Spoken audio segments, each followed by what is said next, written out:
Hello students, নতুন ক্লাসে তোমাদের সকলকে স্বাগত। তো আজকের ক্লাসে আমরা সপ্তম শ্রেণীর তাপ লিনতাপ সম্পর্কিত বিভিন্ন প্রশ্নের উত্তর আমরা শিখব।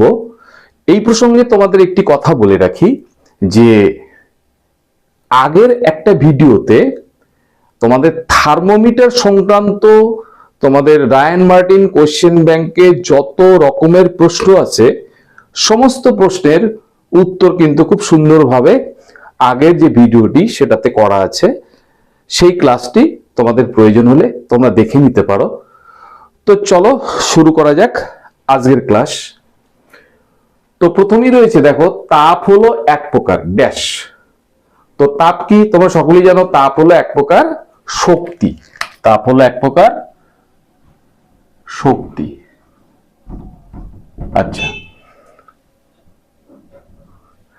এবার দেখো 2 নম্বর কোশ্চেন, এ ও বি দুটি ধাতব বলকে একে অপরের সংস্পর্শে রাখা আছে। মানে এরকম দুটি ধাতব বল একটিকে আরেকটিকে টাচ করে রাখা আছে, এরকম রাখা আছে।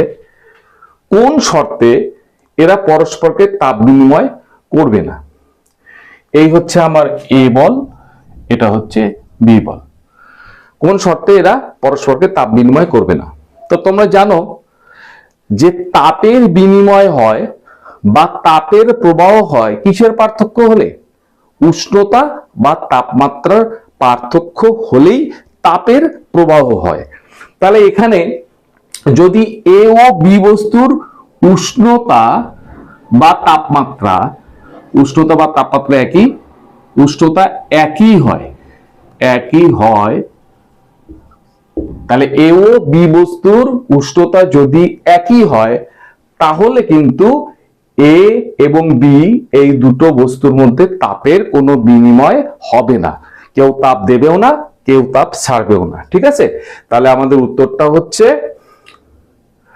এরা পরস্পরকে তাপ বিনিময় করবে না যদি উভয়েরই উষ্ণতা একই হয়। থার্ড প্রশ্ন দেখো, কোন বস্তু দ্বারা গৃহীত ও বর্জিত তাপ কোন কোন বিষয়ের উপর নির্ভর করে?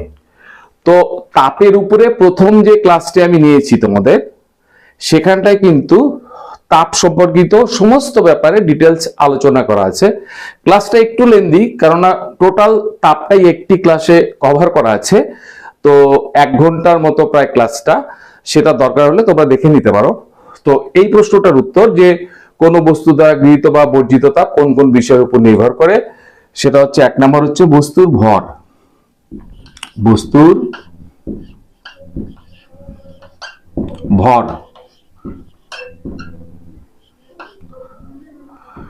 2 নম্বর হচ্ছে বস্তুর উপাদান। বস্তুর উপাদান। 3 নম্বর হচ্ছে উষ্ণতার পার্থক্য। উষ্ণতা বা তাপমাত্রার পার্থক্য। এই 3টে জিনিসের উপরে নির্ভর করে। 4 নম্বর প্রশ্ন দেখো, 10 ডিগ্রি সেলসিয়াস এবং 20 ডিগ্রি সেলসিয়াস উষ্ণতার দুটি বস্তুকে একে অপরের সংস্পর্শে রাখলে কোন বস্তু তাপ গ্রহণ করবে? তো এই যে এই প্রশ্নটি আমরা বললাম, এই যে 2 নম্বর প্রশ্ন, যে যার উষ্ণতা, যেই বস্তুর উষ্ণতা বেশি সে কম উষ্ণতার বস্তুকে তাপ দেবে, আর কম উষ্ণতার বস্তু বেশি উষ্ণতার বস্তু থেকে তাপ গ্রহণ করবে। অর্থাৎ এদের মধ্যে তাপের প্রবাহ চলবে, তাপের আদান প্রদান চলবে। তাহলে এখানে যার উষ্ণতা কম, অর্থাৎ 10 ডিগ্রি সেলসিয়াস উষ্ণতা যার আছে সে তাপ গ্রহণ করবে, আর 20 ডিগ্রি সেলসিয়াস উষ্ণতা মানে বেশি উষ্ণতা যার আছে সে তাপ বর্জন করবে। ঠিক আছে। 5 নম্বর প্রশ্ন দেখো, সিজিএস এবং এসআই পদ্ধতিতে তাপের একক কি? দেখো, সিজিএস পদ্ধতিতে তাপের একক হচ্ছে ক্যালোরি। তাপের একক ক্যালোরি। আর এসআই পদ্ধতিতে তাপের একক হচ্ছে জুল। জুল। এবার এই প্রসঙ্গে বলে রাখি ক্যালোরি এবং জুলের মধ্যে সম্পর্ক। এক ক্যালোরি সমান সমান 4.2 জুল। এটা মনে রেখো, প্রশ্ন থাকতে পারে। এক ক্যালোরি সমান সমান 4.2 জুল। তো এবারে 6 নম্বর প্রশ্ন দেখো, একটি বস্তুর উষ্ণতা 10 ডিগ্রি সেলসিয়াস থেকে 20 ডিগ্রি সেলসিয়াস করতে যতটা তাপ দরকার 20 ডিগ্রি সেলসিয়াস থেকে 40 ডিগ্রি সেলসিয়াস করতে আগের তাপের কত গুণ তাপ লাগবে।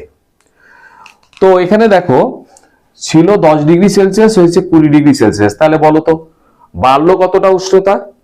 উষ্ণতা বাড়লো 20 থেকে 10 বাদ দাও, তাহলে এখানে বাড়লো 10 ডিগ্রি সেলসিয়াস। এবার পরের বারে 20 ডিগ্রি সেলসিয়াস থেকে ওই বস্তুর উষ্ণতা 40 ডিগ্রি সেলসিয়াস করেছে, তাহলে এখানে বাড়লো কতটা বলো? তাহলে 40 থেকে 20 বাদ দাও, তাহলে বাড়লো হচ্ছে 20 ডিগ্রি সেলসিয়াস। এখন দেখো আগে 10 ডিগ্রি সেলসিয়াস বাড়লো আর এখন 20 ডিগ্রি সেলসিয়াস বাড়ে, মানে আগে উষ্ণতা যা বাড়লো তার তুলনায় এখানে উষ্ণতা দ্বিগুণ হয়েছে। তা উষ্ণতা যদি দ্বিগুণ বাড়ে তাহলে প্রথমে এই 10 ডিগ্রি মানে 10 ডিগ্রি সেলসিয়াস উষ্ণতা বাড়াতে যতটা তাপ লেগেছে তার দ্বিগুণ তাপ লাগবে দ্বিগুণ উষ্ণতা বাড়াতে। তাহলে আমাদের উত্তর হবে আগের তুলনায় দ্বিগুণ তাপ লাগবে, দ্বিগুণ তাপ লাগবে। কেননা তাপমাত্রার পরিবর্তন হচ্ছে গৃহীত বা বর্জিত তাপের পরিমাণের সাথে সরল অনুপাতে থাকে, অর্থাৎ তাপমাত্রা যত বাড়বে যত গুণ বাড়বে আমার গৃহীত তাপের পরিমাণও তত গুণ বাড়বে। এবার 7 নম্বর দেখো, দুটি ভিন্ন উষ্ণতার বস্তু পরস্পরের সংস্পর্শে এলে যা হারায় বা যা বাড়তি পায় তাকেই আমরা কি বলি? তাপ বলি। দুটি ভিন্ন উষ্ণতার বস্তু যখনই পরস্পরের সংস্পর্শ আসবে, উষ্ণতার যেহেতু পার্থক্য আছে সেই জন্য কি হবে, যে বেশি উষ্ণতার বস্তু আছে সে তাপ হারাবে মানে বর্জন করবে, আর উষ্ণতা যার কম আছে সে তাপ গ্রহণ করবে করে তার উষ্ণতাটাকে বাড়িয়ে দেবে। তাই ভিন্ন উষ্ণতা মানে কোনো একটা উষ্ণতা বেশি কোনোটার কম, দুটি বস্তুকে পরস্পরের সংস্পর্শে এলে একটি বস্তু তাপ হারায় আর একটি বস্তু তাপ বাড়তি পায়। তাহলে যেই জিনিসটি হারায় বা বাড়তি পায় সেটিকে আমরা কি বলবো? তাপ বলি। ঠিক আছে। এরপরে একটা প্রশ্ন রয়েছে, সমান ভরের জল ও দুধের উষ্ণতা সমান পরিমাণে বৃদ্ধি করতে একই পরিমাণের তাপ দরকার হয়, এটি সত্য না মিথ্যা? ধরো দুটো পাত্র রয়েছে, দুটো পাত্রতে সমান পরিমাণ, একটিতে জল রয়েছে একটা দুধ রয়েছে, এবার দুটোতেই আমরা উষ্ণতা সমান পরিমাণে বৃদ্ধি করব, তাতে দুটোতেই সমান পরিমাণে তাপ দিতে হবে, এটি সত্য না মিথ্যা? এই বক্তব্যটি হচ্ছে মিথ্যা। ঠিক আছে, কারণ দুটি উপাদান আলাদা, জলের উপাদান আর দুধের উপাদান আলাদা, তাই গৃহীত তাপ বা বর্জিত তাপ যেটাই হোক সেটা আলাদা হবে একই পরিমাণ উষ্ণতা বৃদ্ধি করতে। এবার 1 ক্যালোরি তাপ বলতে কি বোঝায়? 1 ক্যালোরি বা ক্যালোরি কাকে বলে যদি তোমাদের প্রশ্ন থাকে, তাহলে আমি মুখে বলে দিচ্ছি, তোমরা লিখে নাও যে বিশুদ্ধ মানে 1 গ্রাম বিশুদ্ধ জলের, এভাবে লেখো, 1 গ্রাম বিশুদ্ধ জলের উষ্ণতা 1 ডিগ্রি সেলসিয়াস বাড়াতে যে পরিমাণ তাপের প্রয়োজন হয় সেই পরিমাণ তাপকে বলা হয় 1 ক্যালোরি। আবার বলছি, 1 গ্রাম বিশুদ্ধ জলের উষ্ণতা 1 ডিগ্রি সেলসিয়াস বাড়াতে যতটুকু তাপের প্রয়োজন হয় সেই পরিমাণ তাপকে বলা হয় 1 ক্যালোরি। তো এবার আমরা লিনতাপ সম্পর্কিত প্রশ্নের উত্তর কিভাবে করতে হয় শিখব। ঠিক আছে, দেখো প্রথমেই রয়েছে লিনতাপ কাকে বলে। তো তোমরা লিখবে যেই তাপ উষ্ণতার পরিবর্তন না করে বস্তুর অবস্থার পরিবর্তন করে তাকে বলা হয় লীন তাপ। ঠিক আছে, যে তাপ বস্তুর উষ্ণতা বা তাপমাত্রার পরিবর্তন না করে অবস্থার পরিবর্তন শুধু করে তাকে বলা হয় বস্তুর লীন তাপ। তোমরা লিখে নিতে পারো। ঠিক আছে, এরপর দেখো লীন তাপ বস্তুর ড্যাশ পরিবর্তন করে কিন্তু ড্যাশ পরিবর্তন করে না। তাহলে দেখো আমরা যে আগে লীন তাপের সংজ্ঞাটা দিলাম তার মধ্যে কিন্তু এটার উত্তর রয়েছে। লীন তাপ বস্তুর ড্যাশ পরিবর্তন করে মানে অবস্থার পরিবর্তন করে। অবস্থা, যেমন কঠিন থেকে তরল হয়, তরল থেকে গ্যাসীয় হয়, অবস্থার পরিবর্তন করে। আর কিসের পরিবর্তন করে না? উষ্ণতা বা তাপমাত্রার পরিবর্তন করে না। আচ্ছা, পরের প্রশ্ন দেখো, 0 ডিগ্রি সেলসিয়াস উষ্ণতার 1 গ্রাম জল থেকে ড্যাশ ক্যালোরি তাপ বের করে নিলে তা 0 ডিগ্রি সেলসিয়াস উষ্ণতার 1 গ্রাম বরফে পরিণত হবে। মানে কি বললো? ধরো 0 ডিগ্রি সেলসিয়াস উষ্ণতার কতটা? উষ্ণতা হচ্ছে 0 ডিগ্রি সেলসিয়াস, কতটা? 1 গ্রাম জল আছে, 1 গ্রাম। এবার এর থেকে যদি আমরা 80 ক্যালোরি তাপ বের করে নেই, 80 ক্যালোরি তাপ বের করে নেই, তাহলে এটা কি হয়ে যাবে? এটা 1 গ্রামই হবে, ভর 1 গ্রামই থাকবে, উষ্ণতা তো পরিবর্তন হবে না, 0 ডিগ্রি সেলসিয়াস উষ্ণতাই থাকবে, কিন্তু এটা হয়ে যাবে, এটা ছিল হচ্ছে জল, এটা হয়ে গেল হচ্ছে বরফ। মানে কিসের পরিবর্তন হলো? তাহলে অবস্থার পরিবর্তন হলো, বরফ হয়ে গেল। তাহলে আমরা এটা কি লিখবো? 0 ডিগ্রি সেলসিয়াস উষ্ণতার 1 গ্রাম জল থেকে ড্যাশ ক্যালোরি তাপ বের করে নিলে তা 0 ডিগ্রি সেলসিয়াস উষ্ণতার 1 গ্রাম বরফে পরিণত হবে। তাহলে 80 ক্যালোরি তাপ বের করে নিলে, তাহলে এখানে লিখবো 80 ক্যালোরি। মাটির কলসির জল ঠান্ডা থাকে কেন? আবার ধাতব কলসি বা পিতলের কলসি জল ঠান্ডা থাকে না বা কেন?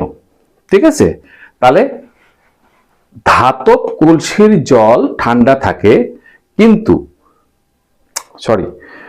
মাটির কলসির জল ঠান্ডা থাকে কিন্তু ধাতব কলসির জল ঠান্ডা থাকে না কেন? গ্রীষ্মকালে বিশেষত। দেখো আগে আমরা আসি মাটির কলসি। তো মাটির যে কলসি হয়, মাটির কলসির গায়ে অজস্র ছোট ছোট ছোট ছোট সূক্ষ্ম সূক্ষ্ম সূক্ষ্ম সূক্ষ্ম কি থাকে? ছিদ্র থাকে। আর সেই ছিদ্র পথে, ছিদ্র বেয়ে কলসির ভেতরের জল চুইয়ে চুইয়ে কলসির বাইরের গায়ে এসে জমা হয়। আর সেই জল কি হয়? কলসির গা থেকে জল জলীয় বাষ্পে পরিণত হয়। কলসির গা থেকে জল জলীয় বাষ্পে পরিণত হয়। তাহলে জল যখন জলীয় বাষ্প হলো, তখন আমার প্রতি গ্রাম জল জলীয় বাষ্প হওয়ার জন্য 537 ক্যালোরি তাপ দরকার।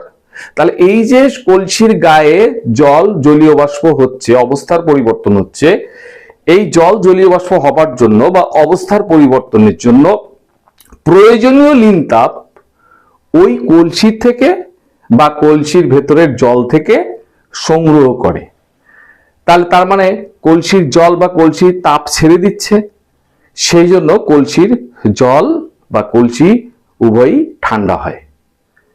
এবার ধাতব কলসি, যেমন পিতলের কলসি, সেটার জল গ্রীষ্মকালে ততটা ঠান্ডা কেন হয় না?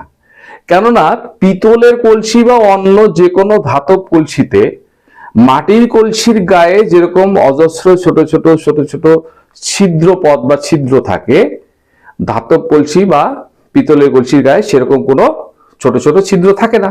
তাহলে কোনো জল চুইয়ে বাইরে আসে না এবং সেখান থেকে জলীয় বাষ্প হয় না, লীন তাপ, অর্থাৎ ওই কলসি থেকে লীন তাপ সংগ্রহ করে জলীয় বাষ্প হয় না। যেহেতু লীন তাপ কলসি থেকে সংগ্রহ করলো না, তাই ধাতব কলসির জল কিন্তু গরমই থাকবে, ততটা ঠান্ডা হবে না। ঠিক আছে, তোমাদের বইয়েও কিন্তু এই প্রশ্নটা রয়েছে, প্রশ্নটা খুব ইম্পর্টেন্ট। তোমরা ইচ্ছা করলে আমি যেটা বললাম সেটাও গুছিয়ে লিখতে পারো, আবার বইয়ে যেটা রয়েছে সেটাও তোমরা লিখতে পারো, তবে ব্যাপারটা বোঝার চেষ্টা করো, এবং এটা কিন্তু খুব ইম্পর্টেন্ট প্রশ্ন। ঠিক আছে, এরপর দেখো কঠিনীভবন বা ঘনীভবন উভয় প্রক্রিয়াতেই কি হচ্ছে, তোমার তাপ বর্জন হচ্ছে। কেন? ঘনীভবন কখন হয়? যখন জলীয় বাষ্প তাপ ছেড়ে দিয়ে তোমার হচ্ছে জলে পরিণত হয়, তখন সেটাকে বলা হয় ঘনীভবন, তার মানে জলীয় বাষ্প তাপ ছেড়ে দিল। আর কঠিনীভবন কখন হয়? যখন তরল তাপ ছেড়ে দিয়ে কঠিনে পরিণত হয়, যেমন জল তাপ ছেড়ে দিয়ে বরফ হয়, সেটা কঠিনীভবন। তাহলে উভয় ক্ষেত্রেই তাপ বর্জন হয়, তাপ ছেড়ে দিতে হয়। আর গলন আর বাষ্পীভবন, গলন দেখো বরফ গলে জল হয়, সে গলন।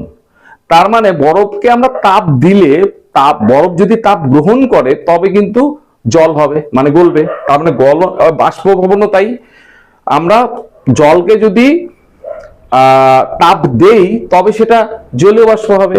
তাহলে গলন এবং বাষ্পীভবন উভয় ক্ষেত্রে তাপ গৃহীত হয়, ঘনীভবন এবং কঠিনীভবন এই উভয় ক্ষেত্রে তাপ বর্জিত হয়, এটা মনে রাখবে। ঠিক আছে, এবার দেখো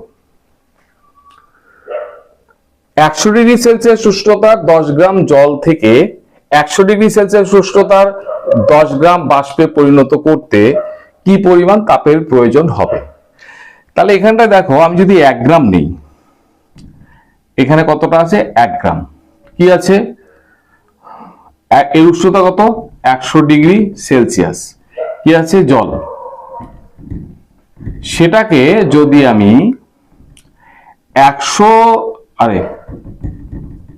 537 ক্যালোরি তাপ দেই, 537 ক্যালোরি তাপ দেই, তাহলে এই জলটা যার উষ্ণতা ছিল 100 ডিগ্রি সেলসিয়াস, পরিমাণ ছিল 1 গ্রাম, সেটা আবার 1 গ্রামই থাকবে, ভরের তো কোনো পরিবর্তন হবে না, 1 গ্রামই থাকবে। কিন্তু সেটা কি হবে? উষ্ণতাও কোনো পরিবর্তন হবে না, শুধু অবস্থার পরিবর্তন হবে, 100 ডিগ্রি সেলসিয়াসই হবে। হ্যাঁ, কিন্তু এটা কি হয়ে যাবে? তখন জলীয় বাষ্প হয়ে যাবে, জলীয় বাষ্প হয়ে যাবে, জলীয় বাষ্প। তাহলে দেখো 1 গ্রাম 100 ডিগ্রি সেলসিয়াস উষ্ণতার জলকে 1 গ্রাম 100 ডিগ্রি সেলসিয়াস উষ্ণতার বরফে পরিণত করতে 537 ক্যালোরি তাপ দিতে হয়। তাহলে 1 গ্রামে যদি 537 দিতে হয়, তাহলে 10 গ্রামে কত দিতে হবে? তাহলে 10 গুণ দিতে হবে। তাহলে 537 গুণন 10 সমান সমান 5370 ক্যালোরি তাপ দিতে হবে, এটা উত্তর। ঠিক আছে, এবার দেখো 0 ডিগ্রি সেলসিয়াস উষ্ণতার বরফ লিন তাপ সংগ্রহ করে ড্যাশ ডিগ্রি সেলসিয়াস উষ্ণতার জলে পরিণত হয়। তাহলে বরফ যখন জলে পরিণত হবে তখন উষ্ণতার তো পরিবর্তন হবে না। আমরা জানি যে লিনতাপ কি করে? অবস্থার পরিবর্তন করে, কিন্তু উষ্ণতার পরিবর্তন করে না। তাই এখানে দেখো বরফ আছে কঠিন, আর জলে পরিণত হচ্ছে তরল, কঠিন অবস্থা থেকে তরলে পরিণত হচ্ছে, মানে অবস্থার পরিবর্তন হচ্ছে। তাহলে উষ্ণতার তো পরিবর্তন হবে না। তাহলে 0 ডিগ্রি সেলসিয়াস এখানে ছিল, তাহলে এখানেও 0 ডিগ্রি সেলসিয়াসই হবে। তাহলে এটা হবে 0 ডিগ্রি সেলসিয়াস। 8 নাম্বার দেখো 0 ডিগ্রি সেলসিয়াস উষ্ণতার 5 গ্রাম বরফকে কত পরিমাণ তাপ দিলে তা 0 ডিগ্রি সেলসিয়াস উষ্ণতার 5 গ্রাম জলে পরিণত হবে? তাহলে দেখো 1 গ্রাম 0 ডিগ্রি সেলসিয়াস উষ্ণতার 1 গ্রাম বরফকে 0 ডিগ্রি সেলসিয়াস উষ্ণতার, এটা 0 ডিগ্রি সেলসিয়াস উষ্ণতার 1 গ্রাম বরফকে 0 ডিগ্রি সেলসিয়াস উষ্ণতার 1 গ্রাম জলে পরিণত করতে আমার তাপ দরকার হয় 80 ক্যালোরি। এটা তোমরা খাতার মধ্যে পরিষ্কার লিখবে, আমি বলে দিচ্ছি, তোমরা লিখবে 0 ডিগ্রি সেলসিয়াস উষ্ণতার 1 গ্রাম বরফকে 0 ডিগ্রি সেলসিয়াস উষ্ণতার 1 গ্রাম জলে পরিণত করতে, লিখেছ? জলে পরিণত করতে দরকার হয় 80 ক্যালোরি তাপ। এটা এক লাইনে লিখবে ওই নিয়মের মতো করে। এবার 0 ডিগ্রি সেলসিয়াস উষ্ণতার 1 গ্রামের জায়গায় 5 গ্রাম, 5 গ্রাম বরফকে 0 ডিগ্রি সেলসিয়াস উষ্ণতার 5 গ্রাম জলে পরিণত করতে তাহলে 1 গ্রামে যা তাপ লাগবে 5 গ্রামে তার 5 গুণ লাগবে। তাহলে 80 গুণন 5 সমান সমান 5 × 40, 400 ক্যালোরি তাপ লাগবে। ঠিক আছে, 400 ক্যালোরি তাপ প্রয়োজন হবে, 400 ক্যালোরি। হাতে ইথার বা স্পিরিট ঢাললে ঠান্ডা লাগে কেন? তা হাতের মধ্যে স্পিরিট বা ইথার ঢাললে ঠান্ডা লাগে, এর কারণ হচ্ছে, তোমরা লিখে নাও, স্পিরিট বা ইথার উদ্বায়ী পদার্থ, অর্থাৎ স্পিরিট বা ইথার দ্রুত তরল থেকে বাষ্পে পরিণত হয়। তাহলে এই অবস্থার পরিবর্তন হতে, অর্থাৎ তরল থেকে বাষ্পে পরিণত হতে প্রয়োজনীয় লিন তাপ হাত থেকে গৃহীত হয় বলে ইথার বা স্পিরিট হাতে ঢাললে হাতে ঠান্ডা অনুভব হয়। ঠিক আছে, তোমরা লিখে নাও। এবার দেখো, জলে ভেজা গায়ে দাঁড়ালে ঠান্ডা লাগে কেন? তাহলে জলে ভেজা গায়ে, অর্থাৎ শরীর ভিজা আছে, অথবা তুমি ভিজা জামা পরে তুমি দাঁড়িয়ে আছো, তার মানেটা কি হচ্ছে যে তোমার শরীর অথবা শরীরের জল অথবা তোমার জামার যে জল সেটা তরল থেকে বাষ্পে পরিণত হচ্ছে, শুকিয়ে যাচ্ছে, মানে তরল থেকে বাষ্পে পরিণত হচ্ছে। তা তরল থেকে বাষ্পে পরিণত জল তরল থেকে বাষ্পে পরিণত হওয়ার জন্য প্রয়োজনীয় লিন তাপ দেহ থেকে শোষিত হয়। সেই জন্য আমাদের ভিজা গায়ে দাঁড়ালে বা ভিজা জামা কাপড় পরে দাঁড়ালে আমাদের ঠান্ডা অনুভব হয়। ঠিক আছে, এর সাথেই দেখো প্রশ্ন রয়েছে যে ঘূর্ণায়মান পাখার নিচে দাঁড়ালে আরো বেশি ঠান্ডা লাগে কেন? ধরো ভিজা গায়েই তুমি এবার এমনি ফাঁকা জায়গা থেকে এই যে পাখা ফ্যান ঘুরছে, আর ফ্যানের নিচে, ঘূর্ণায়মান ফ্যানের নিচে তুমি দাঁড়িয়ে আছো, দেখবে এমনি ফাঁকা জায়গায় দাঁড়িয়ে থাকলে যা ঠান্ডা লাগে, পাখা ঘুরছে তার নিচে দাঁড়ালে বেশি ঠান্ডা লাগে। এর কারণ কি? উত্তর লিখবে যে ফাঁকা জায়গায় যেই হারে দেহের জল জলীয় বাষ্পে পরিণত হয়, ঘূর্ণায়মান পাখার নিচে দেহের জল জলীয় বাষ্পে পরিণত হবার হার তার থেকে অনেক বেশি। তাই ফ্যানের নিচে দাঁড়ালে এই দ্রুত হারে জল জলীয় বাষ্প পরিণত হবার জন্য প্রয়োজনীয় তাপ দ্রুত হারে আমাদের শরীর থেকে শোষিত হয়। আর সেই কারণে ফ্যানের নিচে যদি ভেজা শরীরে দাঁড়ানো যায় তাহলে অধিক ঠান্ডা আমাদের অনুভব হয়। ঠিক আছে,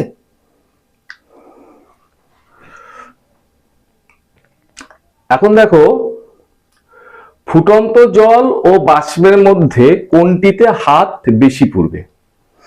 এখন ধরো ফুটন্ত জল একটাতে আছে আর বাষ্প একটাতে আছে। ফুটন্ত জল মানে 100 ডিগ্রি সেলসিয়াস উষ্ণতা, বাষ্প মানেও 100 ডিগ্রি সেলসিয়াস উষ্ণতা। ধরো এটা 1 গ্রাম আছে, এটাও 1 গ্রাম আছে। এই 100 ডিগ্রি সেলসিয়াস উষ্ণতার 1 গ্রাম জলকে আরো যদি 537 ক্যালোরি তাপ দেওয়া যায় তাহলে তো সেটা জলীয় বাষ্প হবে। তার মানে 0 ডিগ্রি সেলসিয়াস উষ্ণতার বা ফুটন্ত জলের 1 গ্রামের মধ্যে যতটা তাপ আছে, তোমার 100 ডিগ্রি সেলসিয়াস উষ্ণতার 1 গ্রাম জলীয় বাষ্পে বা 1 গ্রাম জলীয় বাষ্পে তার চেয়ে 537 ক্যালোরি বেশি তাপ আছে। তাহলে যেটাতে তাপ বেশি আছে সেটাতেই আমাদের হাত বেশি পুড়বে। তাই আমাদের উত্তর হবে ফুটন্ত জল ও বাষ্পের মধ্যে জলীয় বাষ্পে হাত বেশি পড়বে। কেন বেশি পড়বে আবার বলে দিচ্ছি। ফুটন্ত জলের উষ্ণতা 100 ডিগ্রি সেলসিয়াস, কিন্তু প্রতি গ্রাম ফুটন্ত জলকে আরো 537 ক্যালোরি তাপ দিলে তা বাষ্পে পরিণত হবে। সুতরাং প্রতি গ্রাম ফুটন্ত জল অপেক্ষা প্রতি গ্রাম জলীয় বাষ্পে 537 ক্যালোরি তাপ বেশি আছে। তাই ফুটন্ত জলের অপেক্ষা জলীয় বাষ্পে হাত দিলে হাত বেশি পুড়বে। এরপর দেখো, কোন থার্মোমিটার কুণ্ডে, থার্মোমিটার এরকম কুণ্ড থাকে না, এরকম থার্মোমিটার ধরো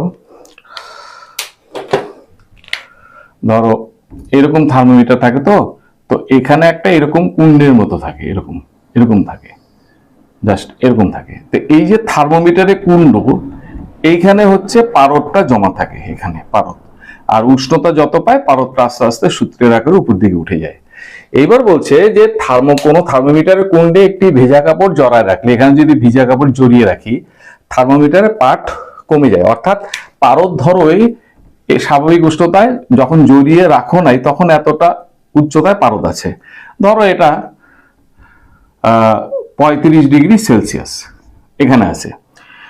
এইবার তুমি কি করলে, এই কুন্ডের মধ্যে ভিজা কাপড় জড়িয়ে দিলে। জড়িয়ে দিলে কি হবে, এবার যে কাপড় থেকে জল জলীয় বাষ্পে পরিণত হবে, আর সেই জল জলীয় বাষ্পে পরিণত হবার জন্য প্রয়োজনীয় লিনতাপ এই কুণ্ড থেকে, থার্মোমিটার কুণ্ড থেকে বা থার্মোমিটারের ভেতরের পারদ থেকে শোষিত হবে। ফলে থার্মোমিটার বা থার্মোমিটারের ভেতরের পারদ ঠান্ডা হয়ে যাবে। ঠান্ডা হয়ে যাওয়া মানে উষ্ণতা কমে যাওয়া, তা উষ্ণতা কমে গেলেই তো পারদ নিচের দিকে নেমে যাবে, পাঠ কমে যাবে, এই জন্য পাঠ কমে যায়। ঠিক আছে।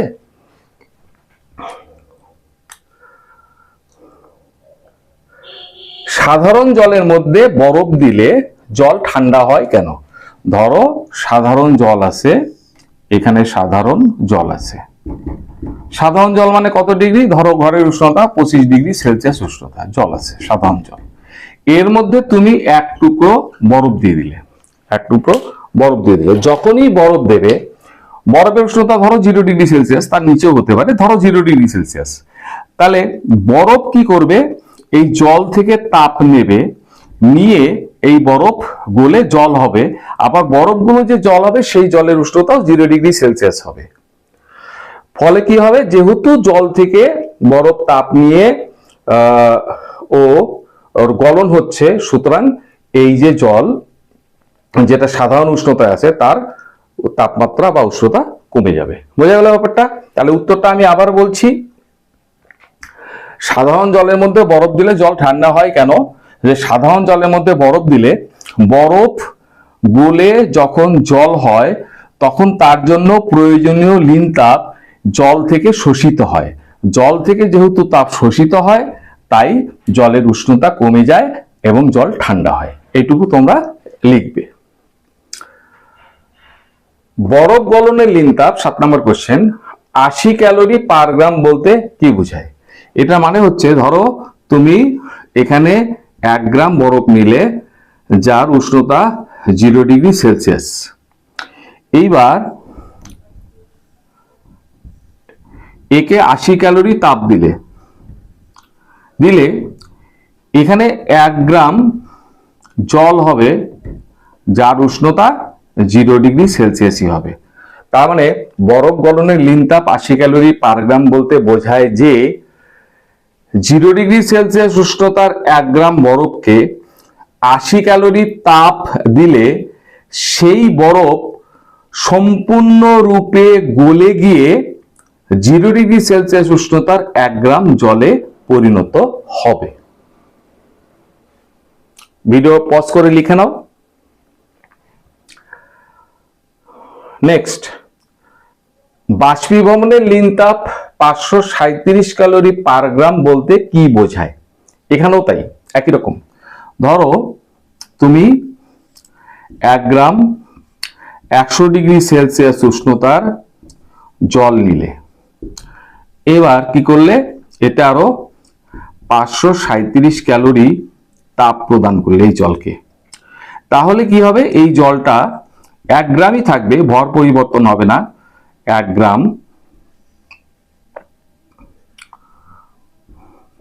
গ্রামই থাকবে, কিন্তু এটা কি হয়ে যাবে, 100 ডিগ্রি সেলসিয়াস উষ্ণতাও 100 ডিগ্রি সেলসিয়াস থাকবে, শুধু অবস্থার পরিবর্তন হবে। অর্থাৎ এটা ছিল তরল বা জল, হয়ে যাবে জলীয় বাষ্প। জলীয় বাষ্প এটা। তাহলে তোমরা বলবে বাষ্পীভবনের লিন তাপ 537 ক্যালোরি পার গ্রাম বলতে বোঝায় যে 100 ডিগ্রি সেলসিয়াস উষ্ণতার 1 গ্রাম জলকে 537 ক্যালোরি তাপ দিলে সেই জল সম্পূর্ণরূপে 100°C উষ্ণতার 1 গ্রাম জলীয় বাষ্পে পরিণত হবে। এটার মানে হচ্ছে এই। তো এখানেই আমরা আজকের ক্লাস শেষ করলাম। আমরা এর পরের ক্লাসে পরমাণু নিয়ে তোমাদের যে আরেকটি অধ্যায় রয়েছে এবং সেটা ফার্স্ট সামেটিভই তোমাদের থাকবে, সেই অধ্যায় নিয়ে আমরা পরবর্তী ক্লাসে আলোচনা করব।